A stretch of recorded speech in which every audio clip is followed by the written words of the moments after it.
Brett Bartholomew. Some of you may know his work, some of you may not. What I think it is clear to see is that him and his business, Art of Coaching, have done a lot of work when it comes to putting coaching out into the public eye for different people to understand. What I think we can all do though is ask ourselves one question. What value does Brett give me or yourself when listening to any of his content? If you are like me and are within the strength and conditioning field, you've probably come across some of his work within agility, change of direction, some of that work, and have also probably come across his lectures, keynote talks, and his book, Conscious Coaching. Some of you from the coaching world may have just seen his book, Conscious Coaching, and read it. And there are a lot of things within the book that can contribute to coaching from many different aspects. Because of the profile he has and the public figure that he has made himself to be, I think it's only fair that we go over his content in all the different forms to understand what value he can give us as an individual and us as a coaching workforce as a whole. Even though his personal and professional experiences are within the strength and conditioning field, it is a coaching field. So anyone within sports coaching, business coaching, life coaching still have applicable things that he speaks about within his content that relates to interpersonal skills and understanding the human-to-human interaction. Whether you're a sports coach, strength and conditioning coach, or leader in any context, having buy-in or adherence from individuals that you're working with, whether they are leaders, whether they are athletes, whether they are participants, having buy-in will help whether they turn up or whether they don't. What Brett goes over in his content is how to create buy-in within individuals. So this book, Conscious Coaching, is the first time I had seen his content. And for the academics out there, it isn't an academic book. However, it does have academic reference and resources from it, and it is Brett's personal experience when it comes to progressing in the profession and his career, as well as all the theoretical underpinnings to what he does and why he does what he does. As a personal opinion of the book, it is a very beneficial read whether you agree or disagree with the comments that he's making. What it allows you to do is reflect upon the comments he's made and the theory that he references, and then put that into your own practice. For me, looking at it for the first time, I was a sports coach at the time. I wasn't within strength and conditioning, but a lot of the concepts, theories and models that he uses can apply within a sports coaching environment. One of the chapters of the book is about archetypes and how personality traits tend to match individuals. So you can look at the strengths, weaknesses and typical characteristics of one individual and categorize them within the 16 archetypes that he speaks about. Now that is just one aspect of the book, but understanding all of the underpinning that can support the archetypes and what to do about them is what the book is about. Then, as he is a guest speaker, he does a lot of talks. I'm over in the UK and I haven't seen any of his talks firsthand. I have seen some video clips of his talks that he's done at the UK SEA, and there are other highlight clips that you can find out there on the internet.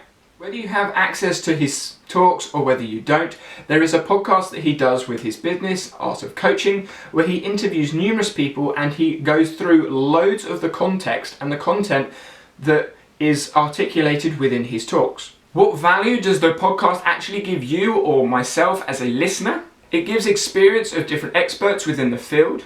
It gives experience of himself and how he has progressed through the field. It gives advice on different professionals at different stages of their career journey and how to progress, how to use what they've learned and avoid the mistakes. And not only this, he encourages active engagement within the conversation. What he does is allows you to reflect on the content that he gives you through the podcast, through notes, and encourages you to contribute to your own learning, reinforcing the idea that you need to reflect on what you're doing, what you're hearing, and what you're listening to.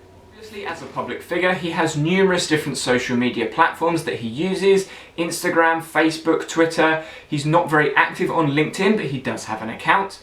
But where I would suggest going to is either his podcast, his Instagram, and having a look at his website with all the free resources that he has on there. He won't give you the answers you want straight up because he's put out a lot of the content already. So it's not a case of asking him a question, it's a case of finding out the answers he's already given. This is a pro and a con of the content that he gives out. If you are an individual that is looking to learn as much as you can find the answers to the majority of questions you have with the free content he gives out over his podcasts, over his book, the different resources he has on his website, and the content that he's put out on his website. If, however, you want a quick tip, trick or hack to progress within the profession or learn something that's very specific and nuanced to your environment, then this is probably not the best person to go and ask, because without putting words in his mouth, I don't think he will give you that answer. You may get someone else that follows him that may give you an answer, but he is more likely to say, go find out yourself. Just to show you I'm not trying to put words in Brett's mouth, I am going to play you a little bit of a clip from one of his podcast episodes, and it explains what Brett thinks about the current age that we are in when it comes to content. It is everywhere. And the issue right now is that we live in this age, like screw the information age. We live in the age of consumption. It literally seems like right now, every single person just wants more. They want this like easy to digest. Everything should be kind of spoon-fed. I should be able to show up at a conference and get everything I need to know the way that I want to know it. Super simple, super digestible.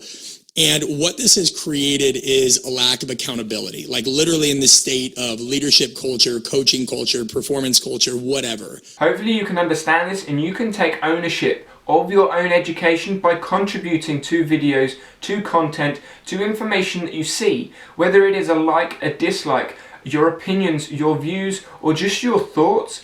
Airing those views and opinions is the first step to changing your own belief or value, or justifying your belief and value. Now this is another clip I'm going to play from the podcast just to give you an idea of the way that he thinks about education. Here's the thing.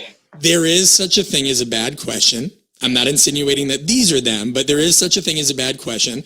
If you're asking a question because you haven't thought critically about something first, you haven't done a little bit of reflection first, you haven't analyzed, let's say, for example, what should I do first? Let's say that's a question you ask, right? You've gone over a bunch of tactics and somebody says, well, what should I do first? My response to you is, well, what are you doing now? Right? You have to understand what goes on oftentimes is what's called a parasocial relationship. I talk about this in my book, Conscious Coaching. A lot of times people are going to clinics and conferences and con ed things, whatever they are, and they're expecting somebody else to solve their problems even though that person doesn't really know them or the context. And that is a question I'm going to leave you with. What are you doing now to develop and answer any of the questions you have? Are you just asking someone that may know the answer, or are you trying to find out the answer yourself?